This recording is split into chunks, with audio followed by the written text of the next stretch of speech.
That's all I hit.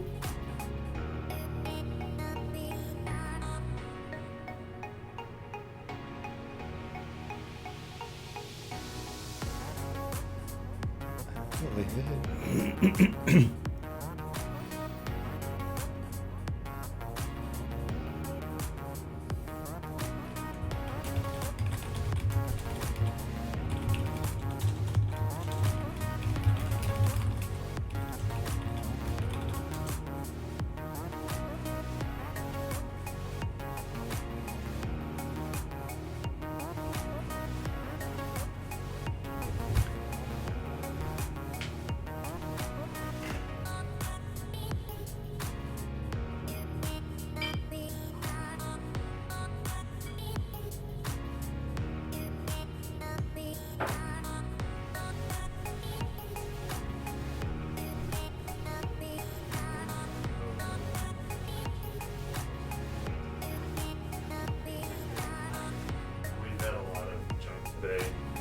Thanks, babe.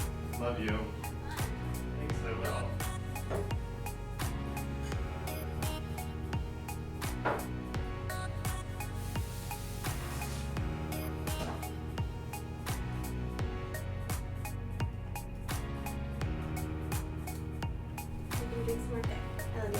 Thank you. Bright in here. Yeah.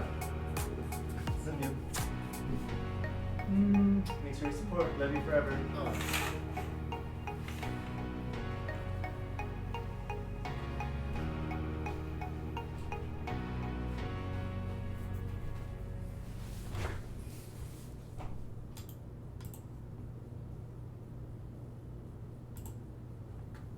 Guys, what's up?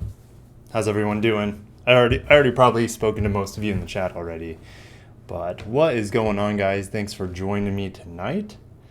And I'm trying some different settings here on the stream that is supposed to reduce the latency.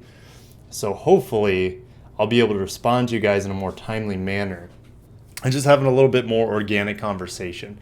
Of course, the chat, if I type on it, it's always going to be like on the spot, super updated.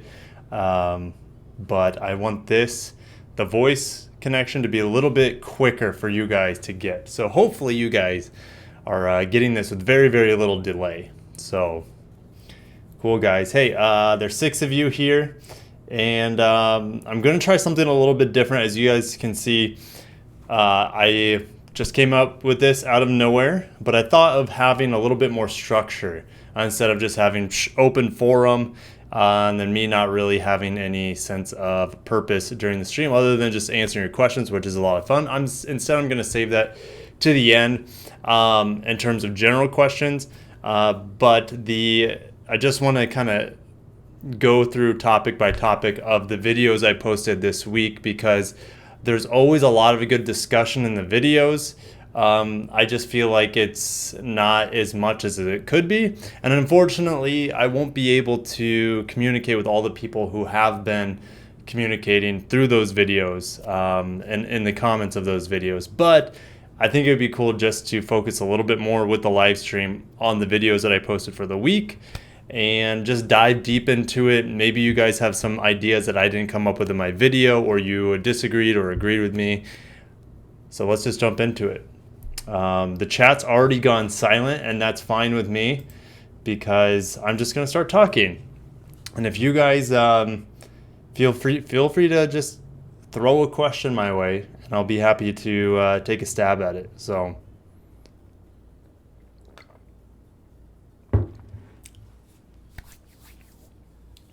all right.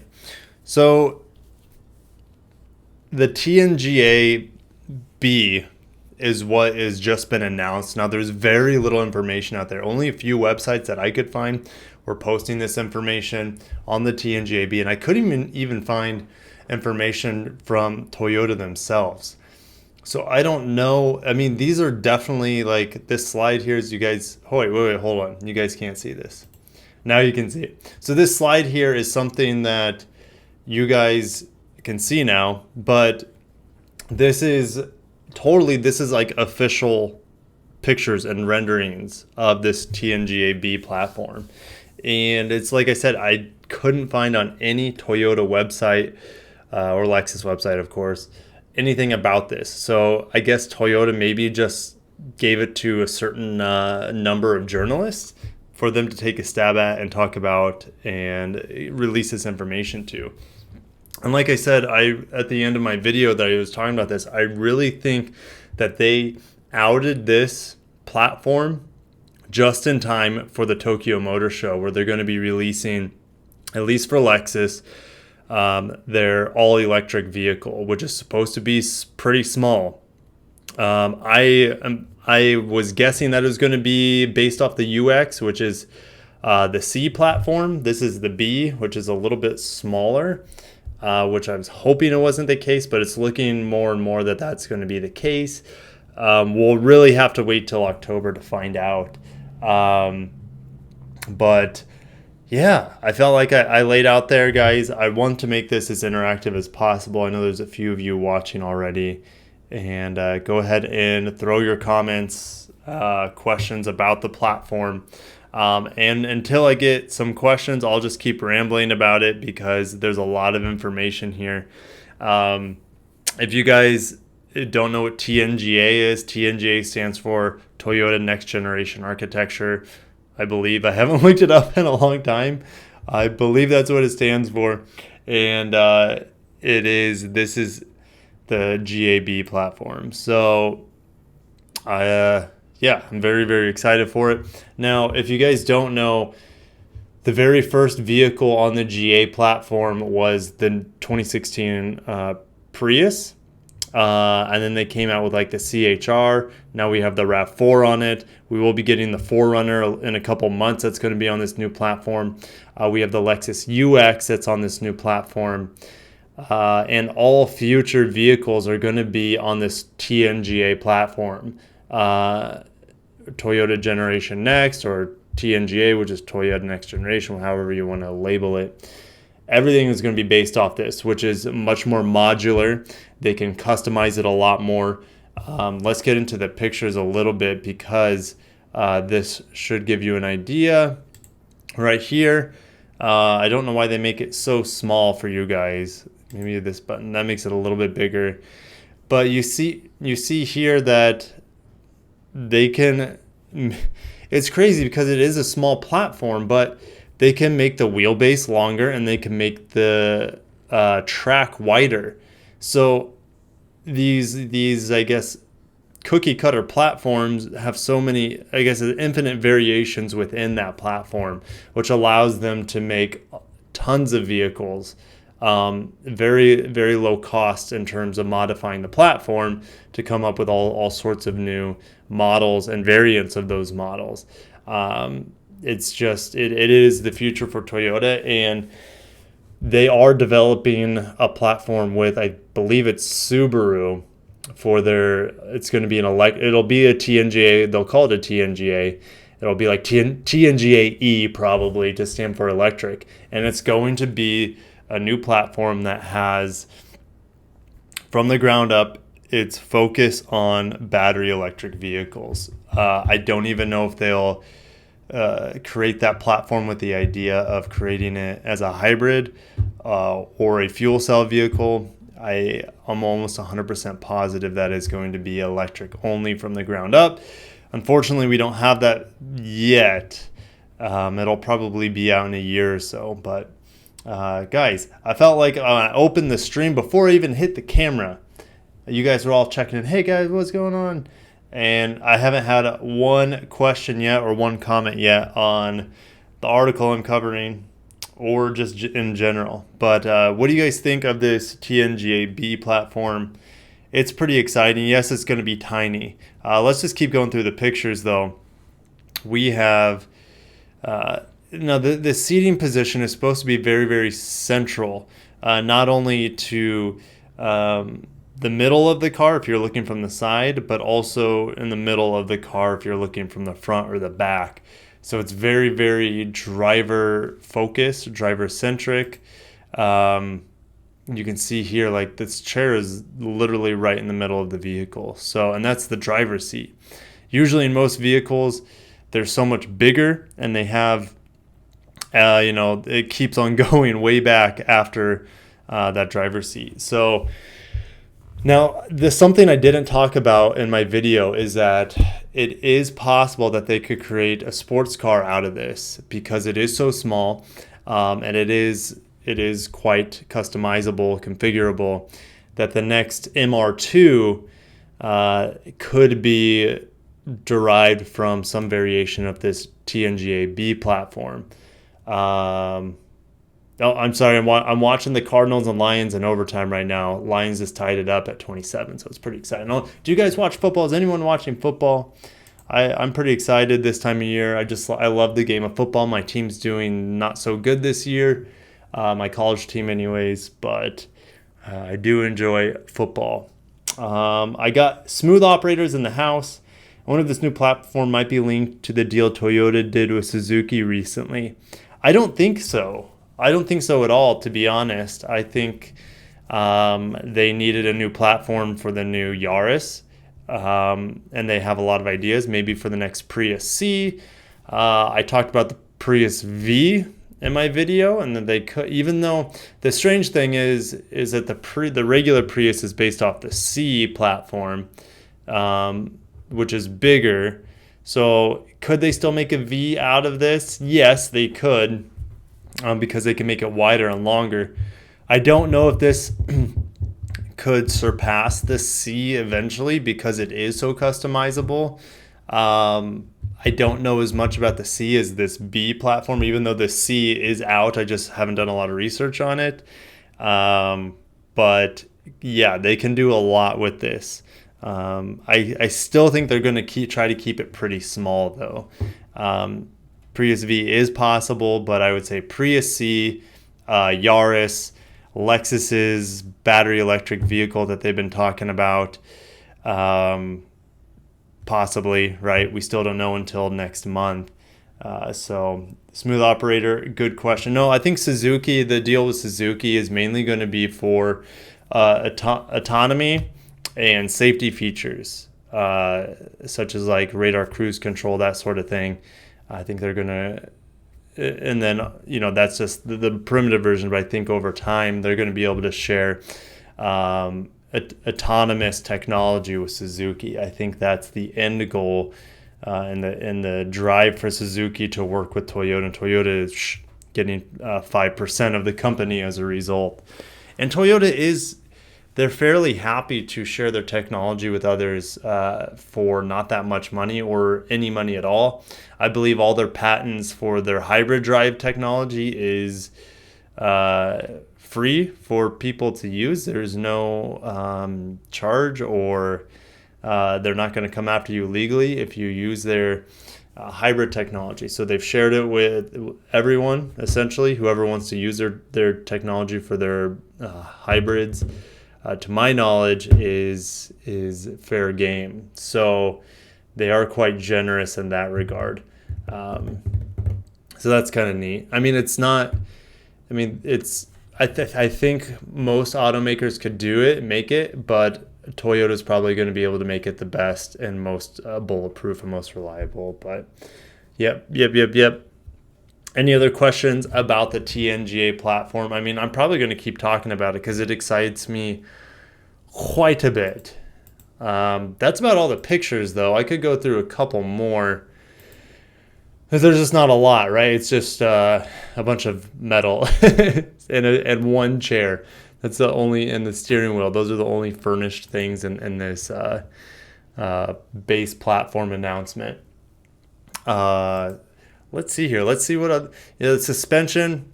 All of them are going to have a McPherson strut up front, and then a torsion beam or a multi-link rear suspension, depending on the cost of the vehicle, the performance they're looking to get out of it, and they say what they think is best for the model. Which there's going to be a lot of models based off this. This right here.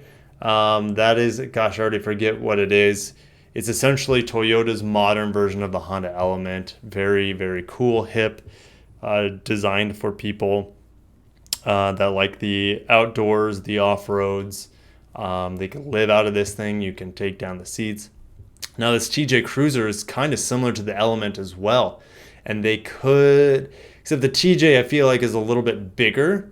I feel like the TJ would be based off the TNGA-C platform, whereas this one right here, goodness, I don't know, it's probably in here. Yes, the FT4X, which is funny. I just realized FT, so all of the Toyota concepts start with an FT, which stands for, I'm assuming, future Toyota, and all the Lexus concepts start with LF, which is Lexus Future. So they just swapped it. Real clever Toyota / Lexus. Very, very clever there. Smooth operator coming back. Did you also hear that Toyota part supplier company, Toyota Boshoku, getting scammed out of 4 billion yen, so 37 million, by email scammers? Holy cow. No, I didn't hear about that. That's crazy. Was this pretty recent? Smooth operator, that they got scammed out of 37 million in part. So were these emailers like saying like, I don't know, it's just interesting. I wonder how they did it. Did they have like a dealer number or something that they're like, oh yeah, we need these parts because and here's the warranty, these cars are in warranty, give us the parts. Was it that sort of thing? I just don't know how they got scammed out that hard. Oof, that's brutal though. 37 mil. I wonder if insurance would cover something like that for them. I have no idea.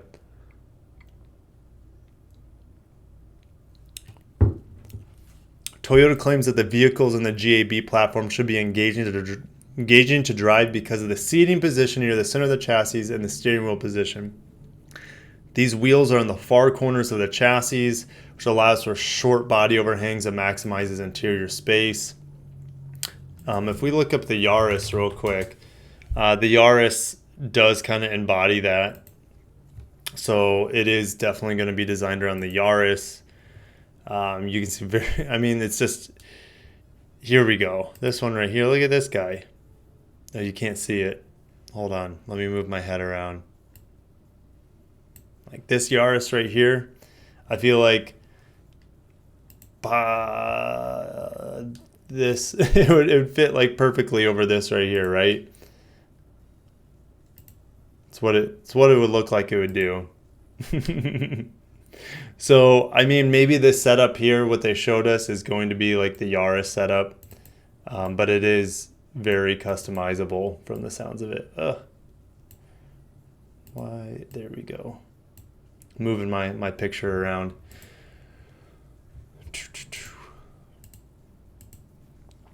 Any name you wish just came in. The Yaris looks like Darth Vader. Well, the kind of. I'm going to turn the fan on because the room here, if you guys can see, I'm just closed in and there's no circulation in here with all my lights on. I have like 3 or 4 different lights on, plus my computer, plus my monitors. It gets really hot in here. So I'm going to turn my ceiling fan on so I'm not sweating profusely.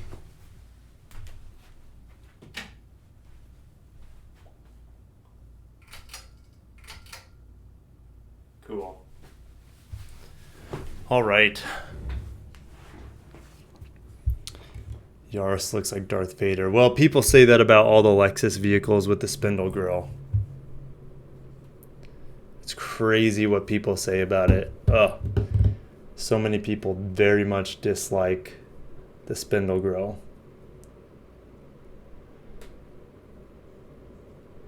Cardinals and Lions are still tied at 27 in overtime with 1:14 left. So if the time runs out and they're still tied, it'll end in a draw, which is really rare in professional football.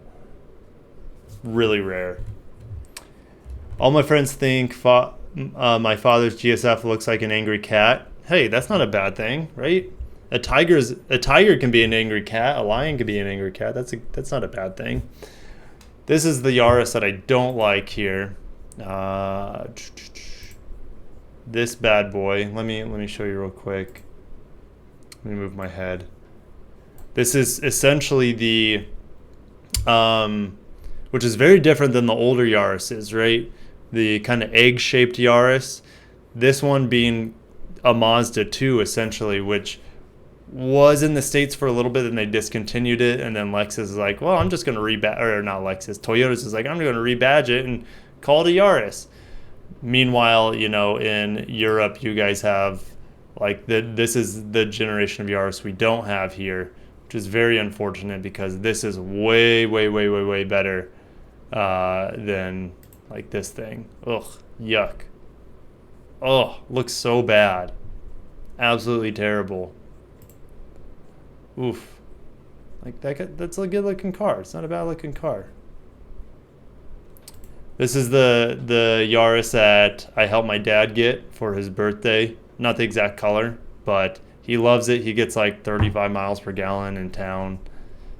It's very practical. You can fold down the seats. Hatchback is a way to go in the Yaris. I have a soft spot for the Yaris. That's the way it is. I like small cars. I like big cars too, but I really like small cars. So, yep.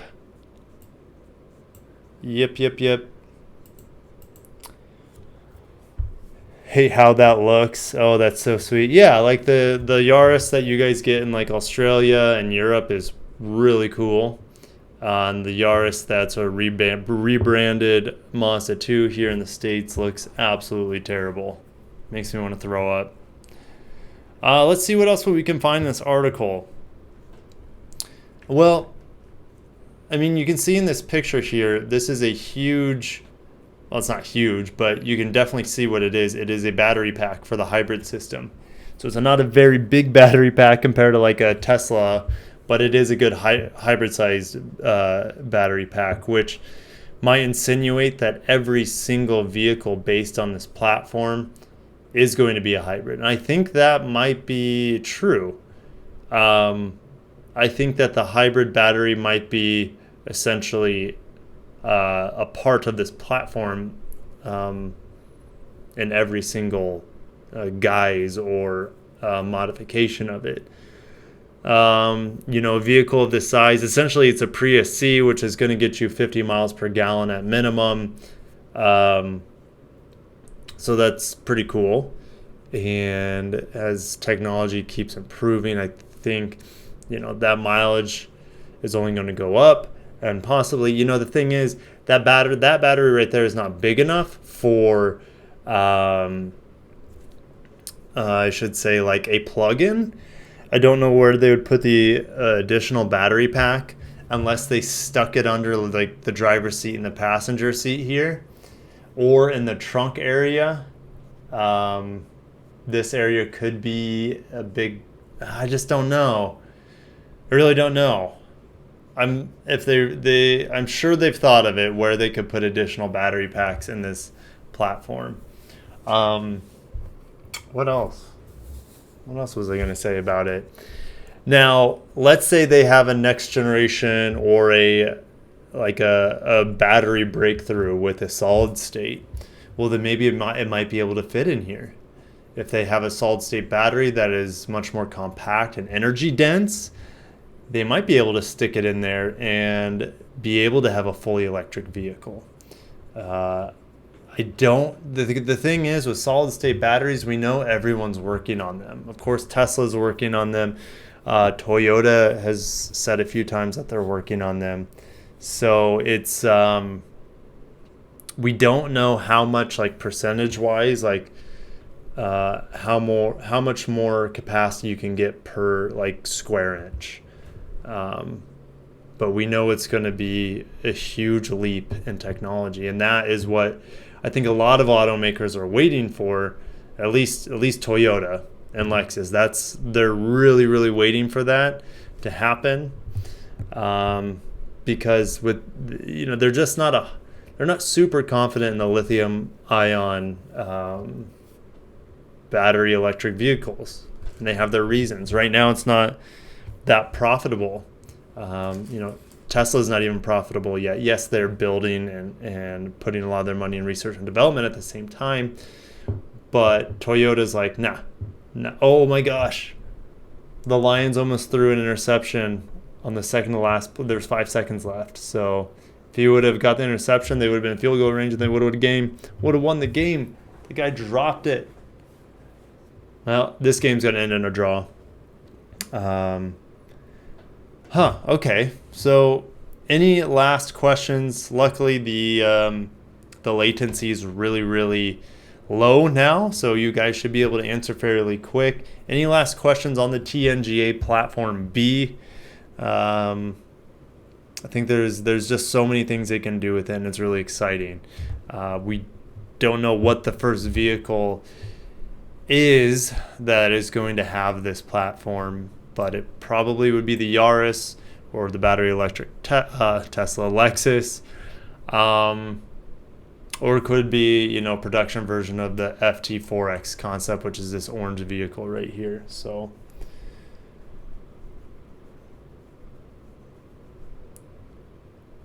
yeah, no questions, guys. The chat is so quiet tonight. I don't know if I'm streaming too early, or I don't know.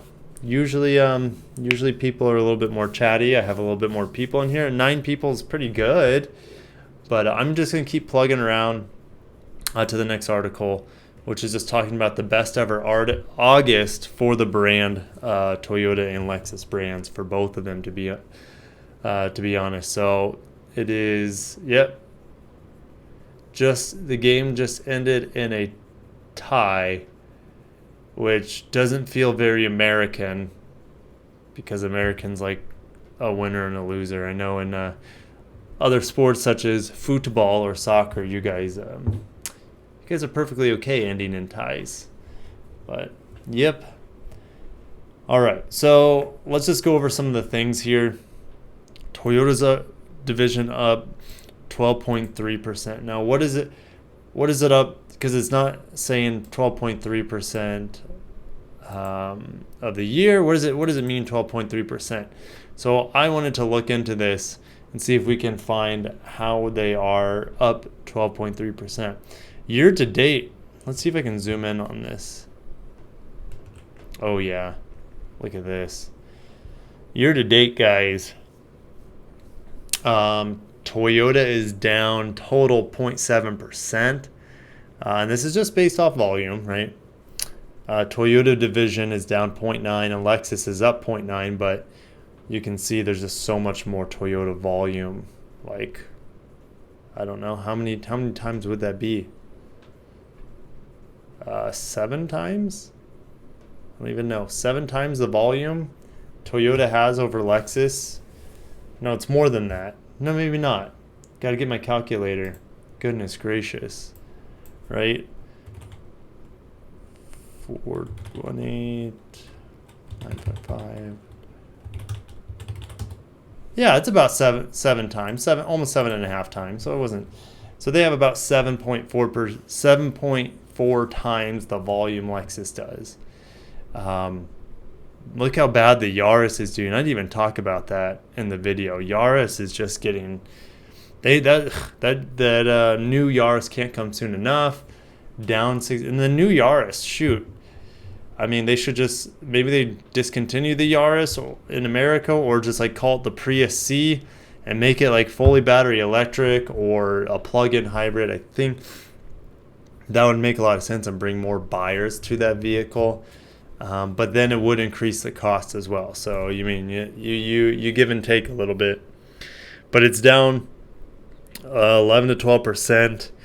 The Corolla is about neutral. It did have a really good August though, which is good to see. Now, if you look at current month, it'll say August 2019 and August 2018.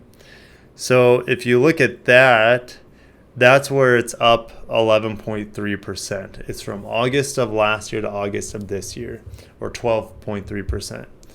So with Lexus being up 4.6%. Now I could probably talk for hours on this article alone with just crunching these numbers and talking about it, each model. But yeah, like the Supra would be interesting. I think it's going to be a very low volume seller, even though it's like a cult classic. The name is a cult classic. The vehicle is a BMW essentially. Yeah. Hey, gosh, CarWow, if you guys watch other YouTube channels, CarWow had a drag race between the Supra. I know Tesla Model 3 was in there, I think. Maybe an I-Pace and the e-tron. I think it might have been those three vehicles. I could be wrong. But the Supra did okay at some things, but from a start, the Supra got beat pretty bad. So, and then all those other vehicles had all-wheel drive. So it is what it is, but yeah. Anyways, I don't know why I'm talking about that, but you guys should watch that. Toyota 86 had an okay month. It's a super low volume vehicle. Mirai is only sold in 2 states, so that doesn't really count. Avalon up 25%. That's impressive. I have a soft spot for the Avalon. I'd rather have an ES though any day of the week. The Prius. Now the Prius was down 1.8%. What we don't know is how much the Prius Prime was up. We know the Prius Prime had the best month ever, but we don't know by how much. So, I mean, if you look at the year to date, Prius is down 28%. That's crazy. That is not a good thing. The Prius is a great vehicle, but I think those previous buyers who wanted to, push the electric trend are now going to fully electric vehicles. And the Tesla Model 3 sales are absolutely ridiculous. So, let's see here. Camry up 2%, or 6%. So 6% for volume. But it is about even for the year, which is okay. It's not bad. But if you look there, up 11.3% total, so 8.4% just for the Toyota cars, which means if the Toyota cars were up 8%, then the Toyota trucks are going to be up quite a bit as well. Lexus cars down about 6% from this time last year. So their sedans and cars aren't doing well. The IS is tanking. The ES is doing really well. RC is doing well, but again, low volume car. GS is tanking, only 342 units for the month of August. It's not a good sign when the RC and the LS are outselling it. The only car that's doing worse than the GS is the LC, which it should always do worse because it costs more and it's less practical. So, with that being said, the IS needs an update, and it will be getting an update a year from now with the 2021 model, which can't come soon enough. That's a year from now. Now, Lexus will be incentivizing the IS heavily for the next year. The RC is doing well. Probably won't get that much incentives. ES is carrying the entire sedan/car market for Lexus, and the ES is a great vehicle. It would be doing even better if they had an all-wheel drive version of it, and we won't be getting that for another couple of years, which is a really, really tough pill to swallow. We don't know how it's going to come. If it's going to be a Turbo 4 plus hybrid, which is possible. So imagine you take the 2-liter turbo from the NX or the, let's say, I think the IS rear-wheel drive, IS 300 has it, which we don't see here in the Midwest. But you take that 2-liter turbo 4 and you hybridize it, and you got quite a setup there for a higher performing ES hybrid all-wheel drive system. That's a potential because the Landcruiser, which we'll talk about later, has a turbo hybrid setup.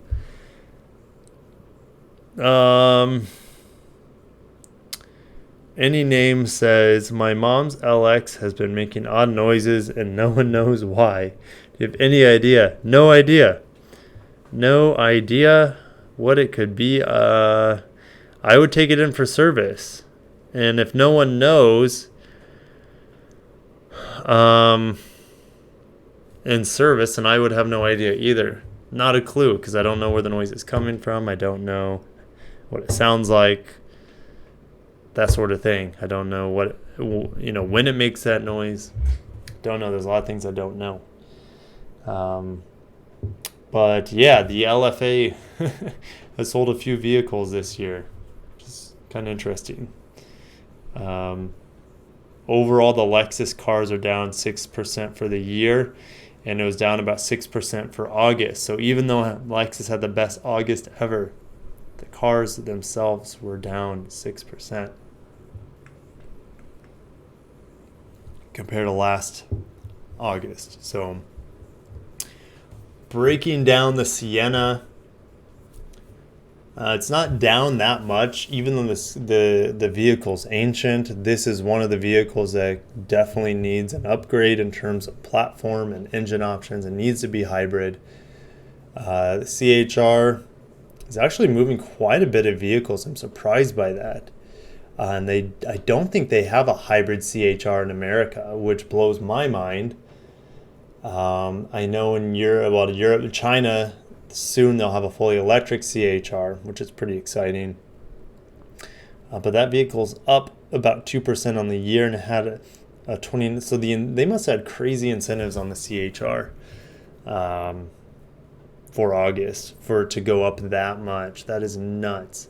Rav4 is just a monster volume car. Look at that. 10 times the volume of the CHR.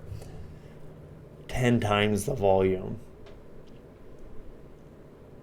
Gosh, they sold 7,000 more units compared to August last year in the new Rav4. You know why?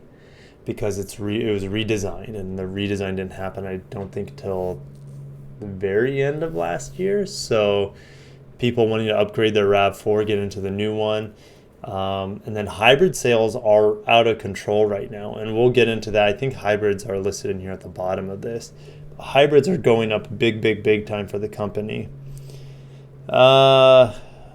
Even with 55k mile checkup, I have a Vimeo link to the noise also. Alex mechanical issues, check out OT RAM chat. Thanks, Lee Nestle. Maybe that helps. I mean, I could look at the video, but I am not a technician. I don't know how to work on an LX. Let me pull it up here, see if I can hear what it sounds like.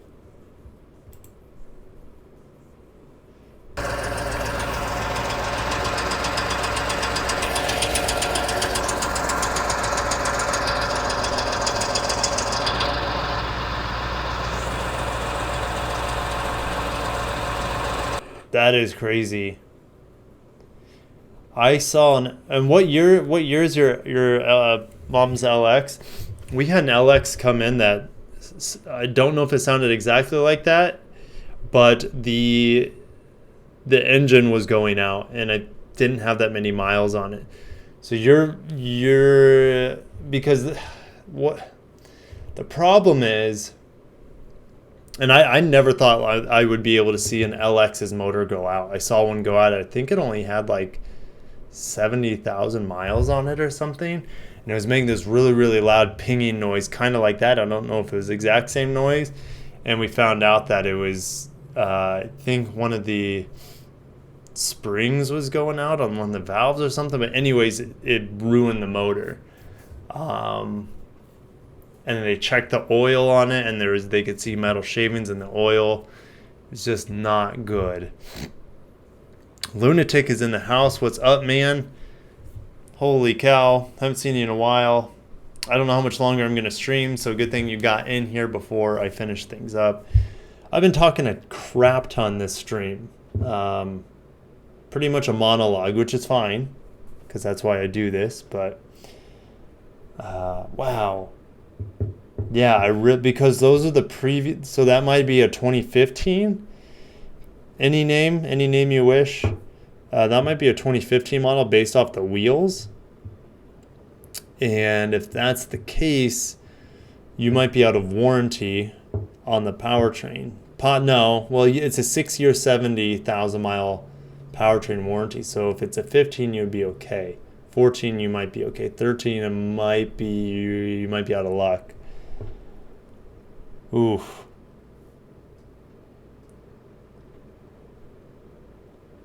What's going on, guys? What's up, Lunatic? Good to see you. I'm going to jump back up into this Toyota article. We're talking the numbers. We're just talking about the Rav4 and how it's just a ridiculously high volume selling vehicle. I mean, back in the day, so we're at about 280,000 units for the Rav4. I mean, that used to be the Prius, not the Prius. That used to be the Camry. Camry's down to 235, and the Corolla is still over 200,000. So they're still selling really well. It's just that the Rav4 has an even greater advantage. It's up about 50,000 vehicles, 46,000 vehicles. It's pretty crazy. It's no small amount of vehicles that the Rav4 leads the Toyota fleet. Highlander, big month, really big month for the Highlander. I bet their incentives were out of control because the new Highlander is coming. It's just around the corner. So we see that it had a 21% volume increase compared to August of last year. 4Runner, about the same, a little bit down, to be honest. The people who have 4Runners, there's no new 4Runners out there, just like the Sienna. There's no new Sienna. There's not a whole lot of reason to upgrade. That's another vehicle that could go for a redesign with a new platform for sure. Same thing with the Sequoia and Landcruiser. They both need an upgrade, which they're working on. It'll be a couple of years yet, but yeah. Yep. Sequoia had a pretty good month, to be honest with you. You see the article that Toyota customers keep their Land Cruisers longer than any other vehicle, like close to 12 years. I believe it. I didn't see that article, but I totally believe that. Yep.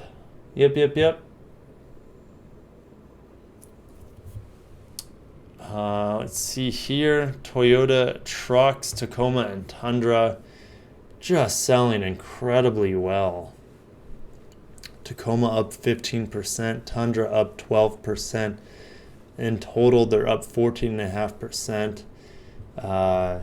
Good for them. Tacoma keeps getting updates here and there. Still could use a redesign, but I feel like it's doing well enough for them. Tundra definitely needs a redesign, and it's still selling 12,000 vehicles last month, which is impressive.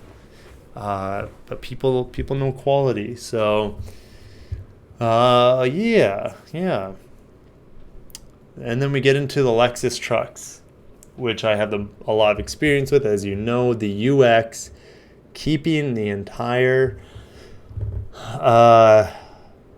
Lexus SUV/truck division in the positive for the year anyways.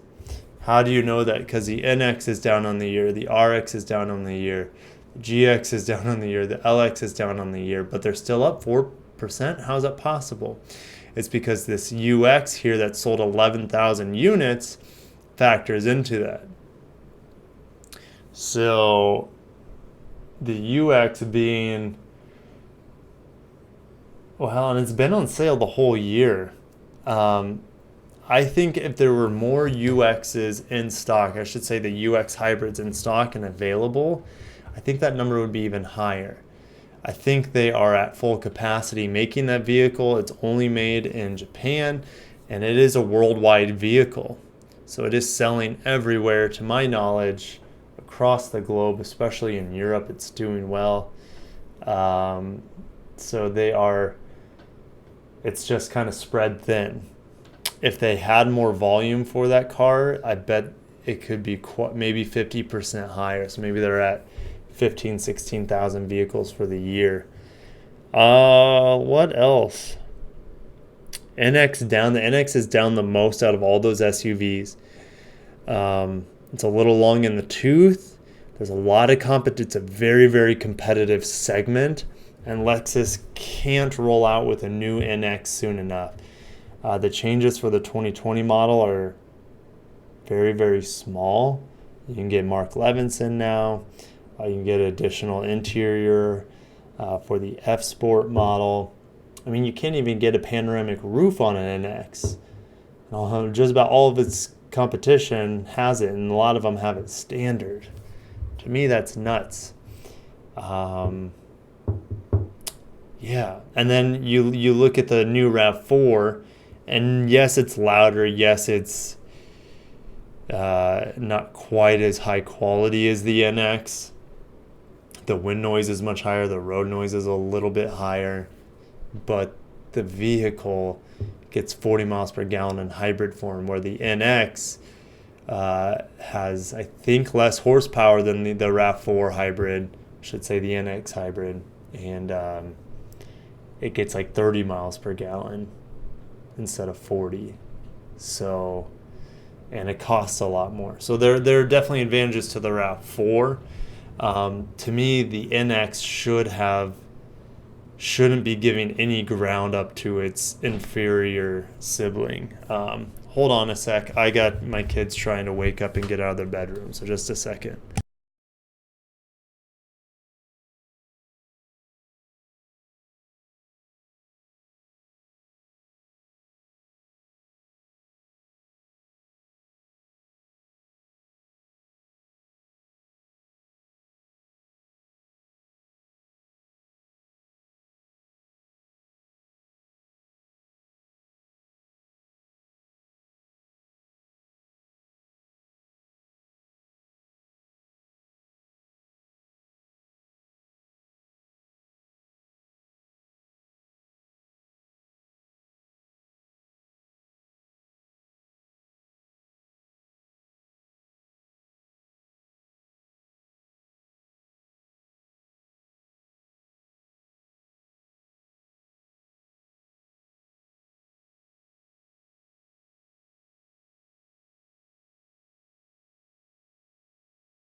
And I'm back. LX month numbers look good. Is that the incentive driven? It could be. I'm sure there are quite a few incentives because the 20s are coming out soon.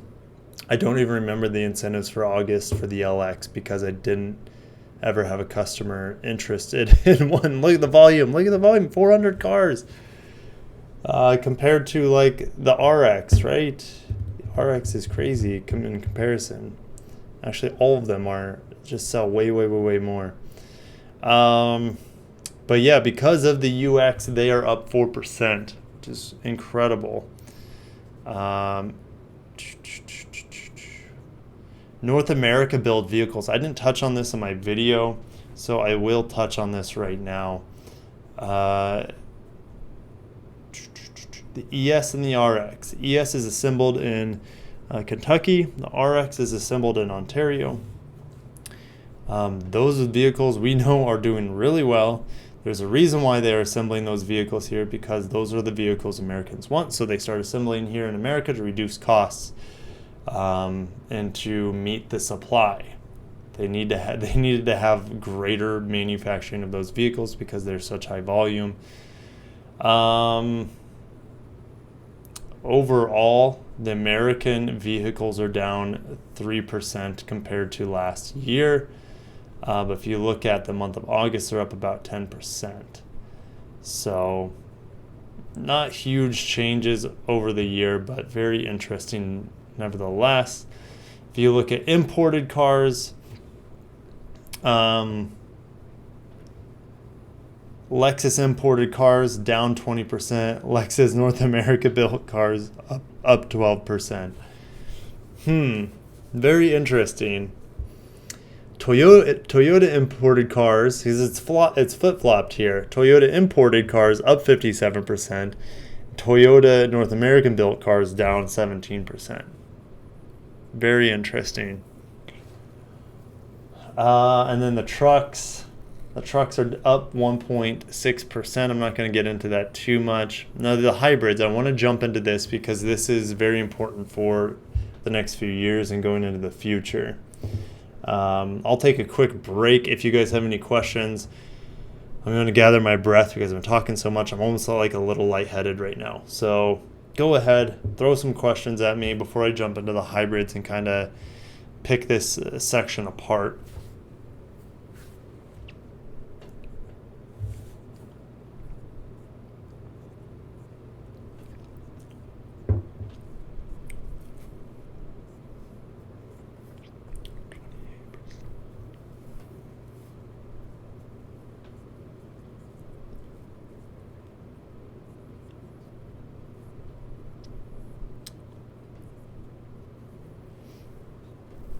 All right, no questions, so I'm going to jump into it. Prius is down 28% on the year. That is not a good sign because the Prius was their famous car that let everyone know that they were economically friendly. They're working on reducing emissions, but the public doesn't care about the Prius anymore, essentially.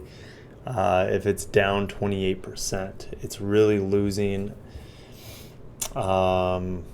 interest fast. And again, I wish we had numbers on the Prius Prime because we could see, and we know it had its best month ever, but we don't know any percentages or any volume. So Camry Hybrid doing really well though.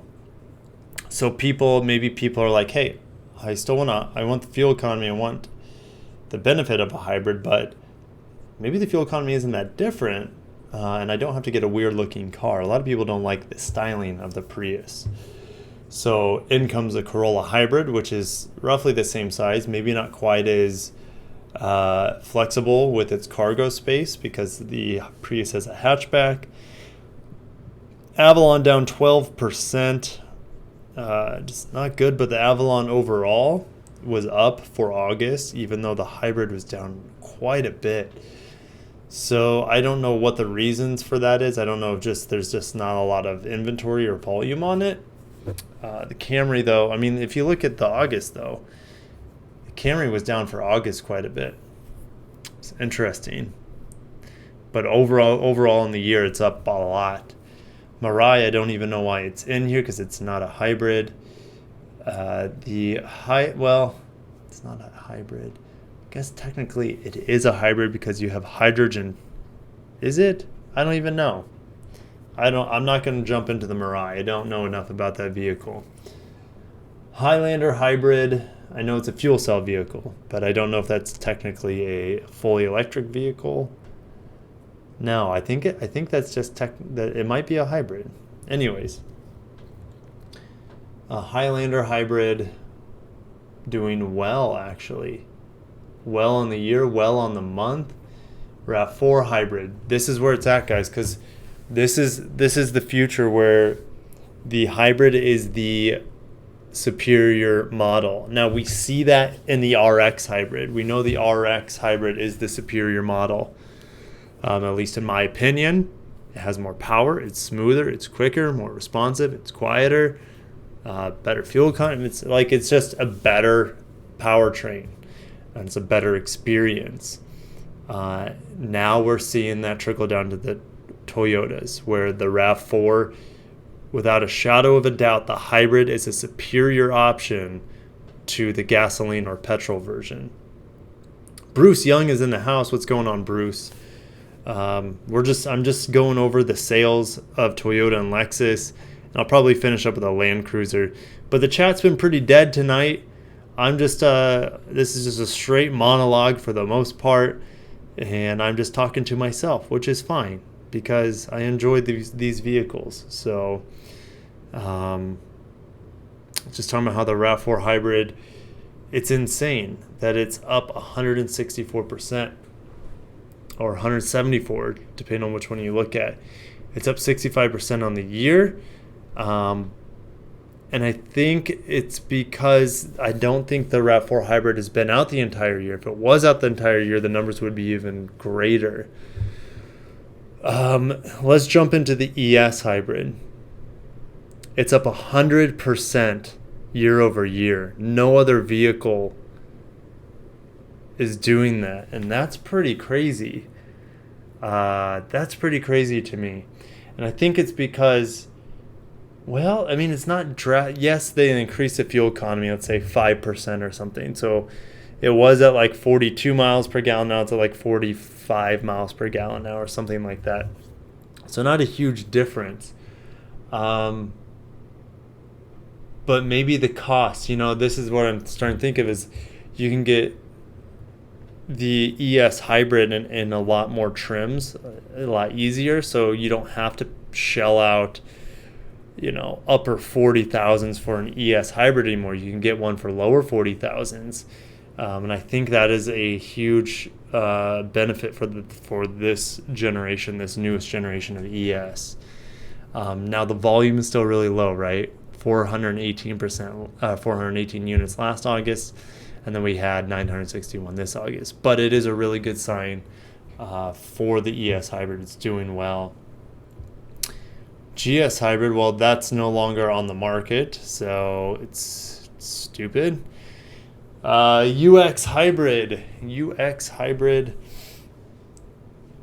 that is doing well. Now, what's interesting, if we look at this is going to tell us quite a bit, because 865 vehicles, is that it? Oh, that's just for August. Oh, here we go. We want to look at the year to date. So we're at 5,000, about 5,500 for 2019. We're going to go up to UX here, and you see 11,000 for the year. So that's essentially half the vehicles. Exactly half the vehicles of the UX that are being made are hybrid. I guarantee, and I said this earlier, if it was split like 20% non-hybrid, 80% hybrid, I bet these numbers would be much higher for the UX in general. Most people are willing to spend an extra grand or a couple grand to get better fuel economy and all-wheel drive and better horsepower for the UX hybrid. Why wouldn't you? Why wouldn't you? Why would you settle for front-wheel drive unless you live like... I mean, I don't know. Even if I lived in Florida, which I may again one day, so I lived there for a long time, so my wife's from, they sell a ton of front-wheel drive vehicles down there. Even then, you still get a lot better fuel economy and better power. So it's not just like a fuel economy savings things. It's the full package. And yes, you don't need all-wheel drive in states like Florida or the South, really, unless you live in the mountains maybe. But anyways, I digress. Let's go back down to these hybrids, and then we'll jump on over to Landcruiser and we'll finish up the stream. Aaron Reel's in the house. What is the reliability of the TSS and Lexus version of the safety sensors? Do you mean like Lexus Safety System Plus? I'm looking at 2020 Toyota 4Runner TRD Pro and is wondering about the sensors Toyota put in their vehicles. They're great. Never have any issues with them. The only time that I've had issues with the sensors would be the parking assist sensors. And if those have too much dirt on them, like when we have really crappy winter weather and all that mud and dirt and slush and crap gets on your car and on your sensors, you'll get errors saying that the like parking assist is no longer available. But in terms of the Lexus Safety System Plus and all the variations and the Toyota safety systems, I've never seen them have any issues. Now, I typically only see new cars, but I do see a lot of certified cars. Now, that technology hasn't been out for very long. Lexus started putting them in vehicles in 2016 in the RX, and yeah, I mean, the LS has had variations of it through the years, but that's kind of like an outlier. So why are you what is it? Yeah, I wouldn't worry about it at all. If you are worried about it, maybe get an extended warranty or something. because those are the things that you probably would worry about more than the engine or transmission on a Toyota, because they're new. We don't know a lot about them. Electronics can fail, and we know when they fail, they're not cheap. So a lot of the times it is a smart way, if you plan on owning the vehicle for a long time, to double your warranty, which is not very much money. On a Lexus, for example, you can double your warranty on a new Lexus for like less than $3,000 sometimes, which is crazy because it's like a $50,000-$60,000 vehicle. It's nuts how inexpensive it is. Anyways, I probably sound like a salesperson, but if you wanted to double your warranty at a BMW or Mercedes dealership, it would probably be double to triple the price of a Lexus to do the same thing. So Derek Chen, what's up, man? Well, the 2020 RX, all right, when?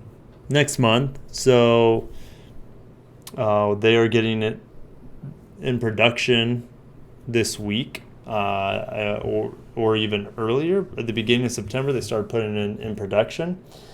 That means they should be hitting most dealerships mid-October would be my guess. Hopefully, fingers crossed. Some could be earlier, some might be later. If you're real close to, it just depends. It just depends. But they try to get them all out to the dealerships roughly at the same time for, I don't know. I don't know what the right word would be, just to make sure everyone's on the same page, sort of thing. Good question. But let's just look at the very end here. Toyota hybrids are up 13% on the year. They're up 70% for the month, roughly. Lexus hybrids are up 44% for the month, 55% for the year. So that's a crazy number. The Toyota hybrids had a crazy month. Lexus hybrids had a good month. If you look at the numbers for the year, though, that's where it gets pretty nutty. And then the ES has to play with it.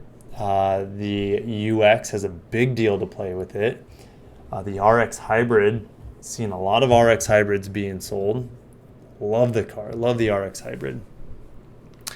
But last but not least, guys, let's get into the Landcruiser. I'm not going to get into this too much because I'm getting tired, but it's going to potentially have a hybrid with a turbocharged motor. And I don't know. It just sounds so far-fetched. It's definitely possible. It's so possible. But it's a lot of stuff going on in a Landcruiser. And we know the Landcruiser is like the world's most reliable vehicle. So for them to add all those things in there just makes you wonder. Why would they do that? Yes, they need to improve emissions and miles per gallon and efficiency, but yeah, pretty crazy. Now, efficiency will go up, power is going to go way up, torque will go way up. But what do you guys think? Landcruiser to get the LS 500 motor, the 3.5 liter twin turbo V6, you know, I could see the Landcruiser getting that motor. I could see the Tundra getting that motor, that Sequoia getting that motor. I could see the LX getting a hybrid plus that motor. I don't know if the Landcruiser will get it.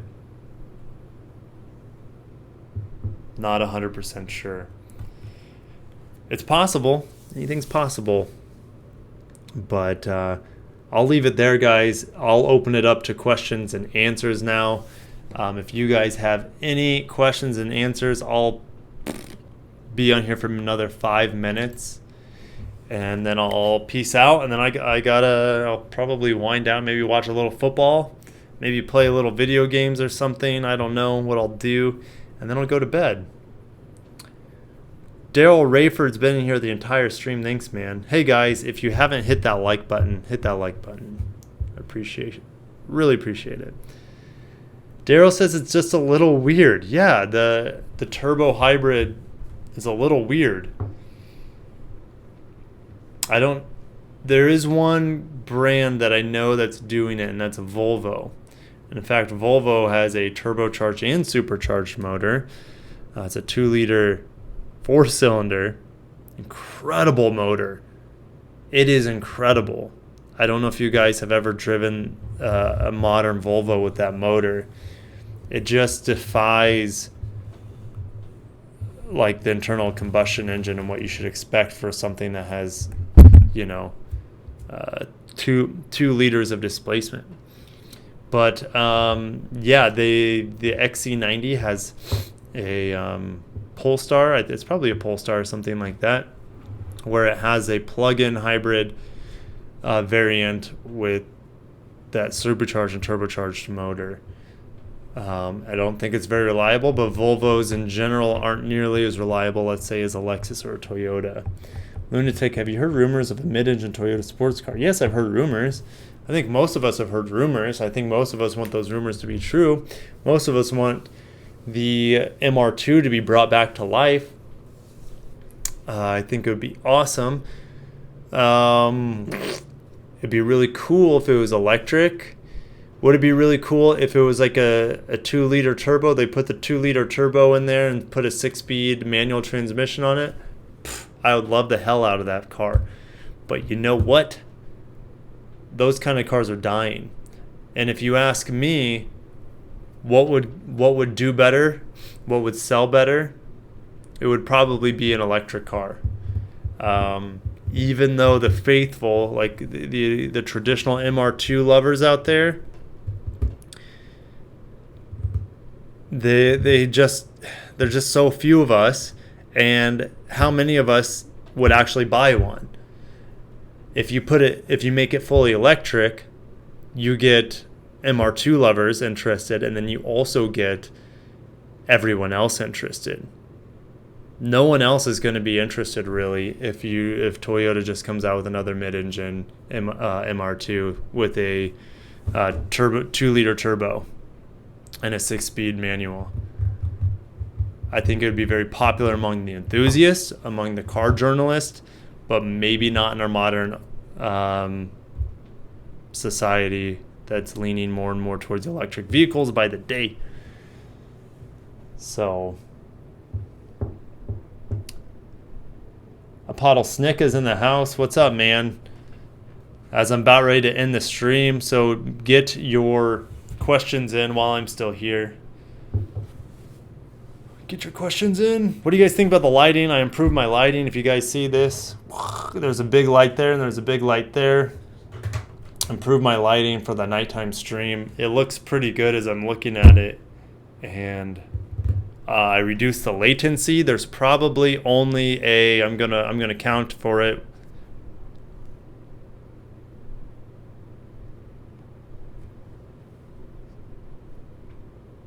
Eight-second delay. That's it. So I before it was like a 40 to 50 second delay with the previous settings. So definitely an improvement there, so I can interact with you guys a little bit more in a timely manner. So 2020 ES any different from the 2019 ES? No. However, the models made after October, which is coming soon, which means most 2020 ESs, if not all of them, will have Android Auto. I think that'll be the only difference. Setup is looking good. Thanks, brother. Thanks. It's that Kaizen mentality. You guys, anyone know what Kaizen means? If you're true Toyota and Lexus fans, you'll know what Kaizen means. It's a Japanese word, hint, hint. Lee Nestle, what year LX is your favorite?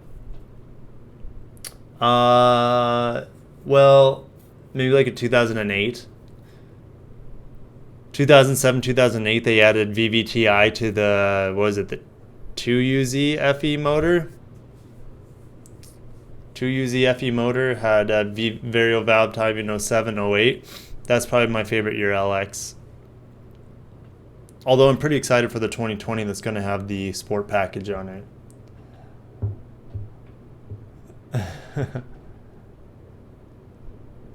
Kaizen equals improvement, growth. Essentially, it means continuous improvement and growth, and always striving for betterment.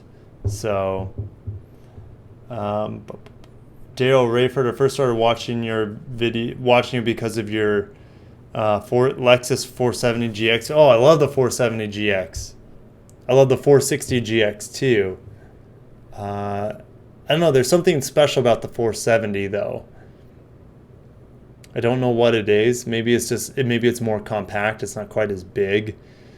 That I enjoy because I like smaller cars, but maybe that's what it is. But it is very smooth, and I've driven some that have well over 100,000 miles, and it feels like a new car. So, Elite asks, bro, can I please ask you for some YouTube advice, like real quick? I have been looking to talk to a YouTuber all day. Yeah, shoot. That's why I'm here. I'm here to help you guys.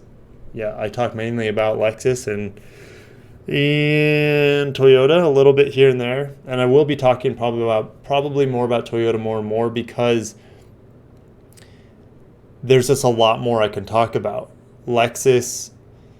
Now, I would like to review more Lexus vehicles, and I have a very, very strong confidence that I will be reviewing the 2020 RX and maybe a couple of and I really want to review the 2020 GX because there's an update to it. But yeah, so I'm working on that. I'm very confident that I'll be able to do that. I don't know. I totally got off track there, but yeah, I'm here to bring you guys information. Essentially information and good information.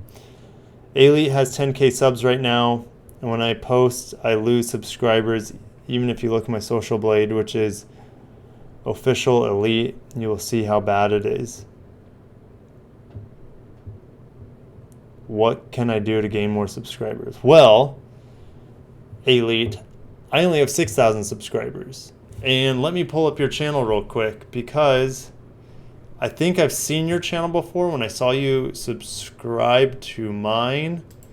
Let me see if I can find that. See if I can find recent subscribers. Sometimes it'll pop up where I can find recent subscribers. How do I do that? Bear with me because it's not something I look at every day. Okay, I think I found it. I'm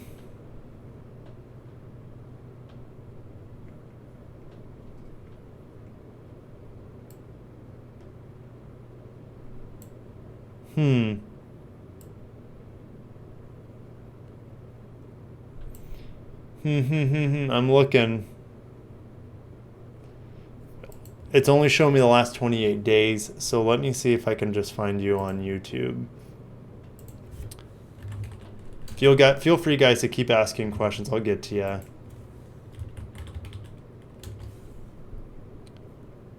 Okay, there you are.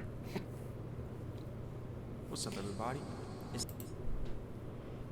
So let's see here. Let's look at your videos real quick. So my question to you, because this is really interesting. Question to you, man, is how did you get your subscribers? Because you only have 2 weeks worth of videos, and you have very low view count.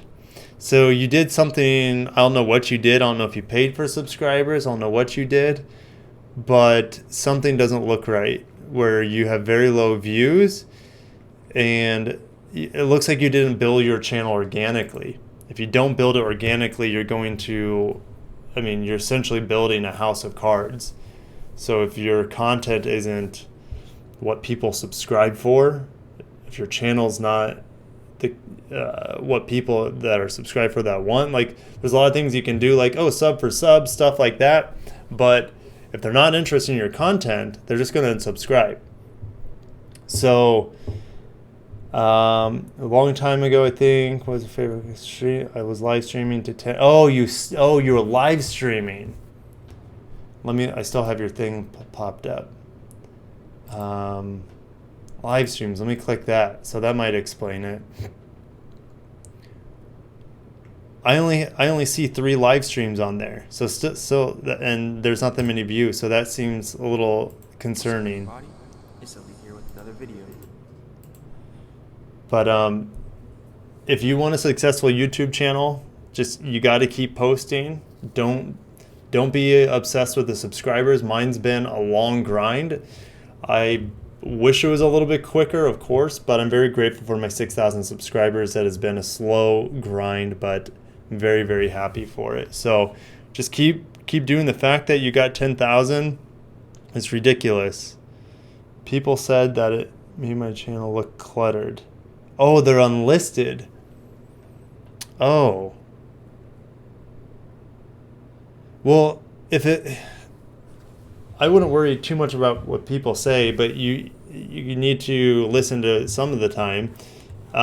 You need to put it in playlists and different things like that. I sort all my videos in playlists, so that might be a helpful tip.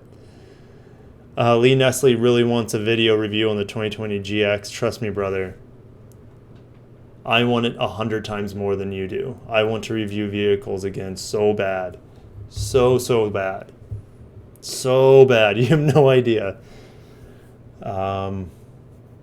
Yeah, holy cow. Any other questions, guys? Last minute here. Would you be able to do a video on Inform? And more specifically, like what on Inform? Like, I can show you the new Lexus app that just came out.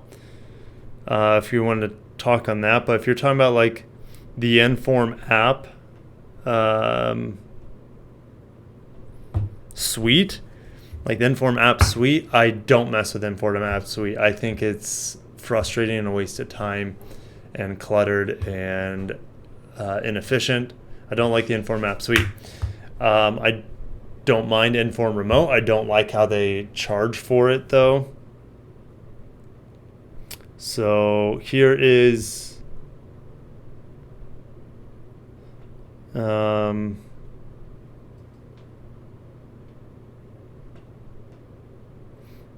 pulling up. I got it on my phone here.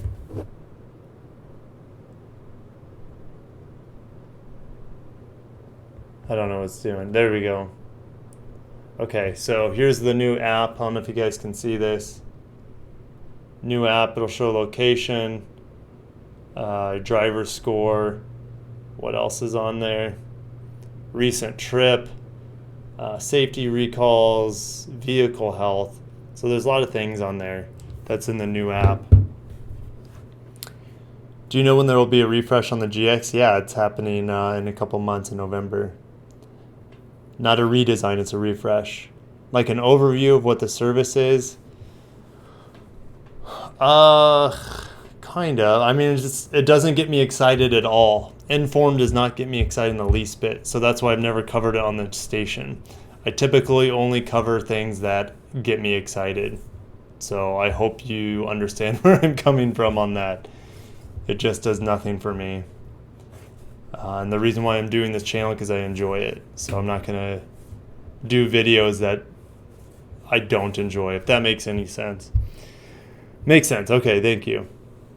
What's up, wise guys? LS for life. Yeah, there's a lot of salty guys that troll on my channel that hate the new LS. Absolutely hate it. Like, it's so crazy how somebody can hate an inanimate object that much.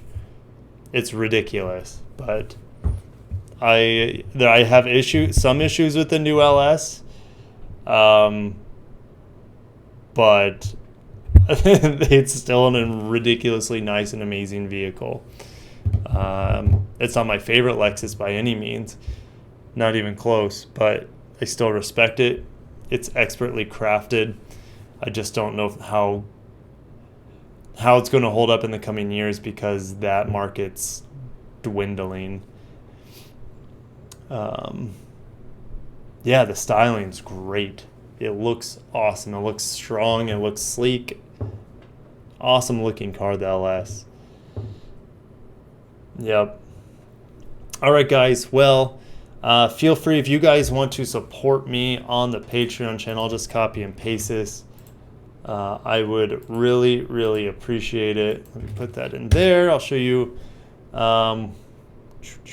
what my Patreon page looks like. Here it is. Nothing too crazy. I'll zoom in a little bit. But there's different tiers. My monthly giveaway this month is going to be something a little bit different. It's going to be a holographic LFA. I'm going to get one. It's kind of coming in the mail so I can show you guys. But let's see if I can find it. It's this right here. How badass is this? It'll look. This is kind of what this is a Supra, but it gives you an idea of what it looks like. Super cool, but it's going to be an LFA, and they have other Lexus vehicles too. They have an SC430, an ISF. They have an old last generation RX 450h. That does nothing for me. I could see myself giving away an ISF version and an SC430 version, excuse me. But how cool is that? I can't wait to get it on my channel, show you guys it, show it off a little bit, and give it away, because that's essentially what I'm doing is giving. It'll be part of my monthly giveaway. So feel free to support me over on the Patreon channel. Reading the last comments here. The LS 500 motor is actually twin turbo, and it's got crazy power compared to the old V8. I don't know if I would call it quite as smooth, but it's way more powerful and more fuel efficient. Probably end up buying another LS 430. There's nothing wrong with that. Or GS 400, 430, 300. Yeah, the GS is a great car too. So anyways, guys, that sums it up. Like I said, I really appreciate if you guys want to support me on the page. If you guys are watching now, that means you guys are pretty die-hard followers of the channel. And I want to continue to do this channel as long as I possibly can. Possibly do this as my full-time job one day. And I won't be able to do that and invest more time to create quality content and more research and that sort of thing unless I have a little bit more support. And if I just have a little bit more support, like I said, over on the Patreon, it would help me out and give me a lot of motivation to keep pushing to make this a more full-time sort of thing for you guys and for my family. So anyways, I will see you guys. I'm sure there'll be plenty of news this week. I don't know what my videos are going to be this week. If there's not a lot of good news out there, I'll have to make some original content, which is no problem because I like doing it. It just takes a little bit more time. But I'll see you guys later on. And thanks for stopping in tonight. Peace out.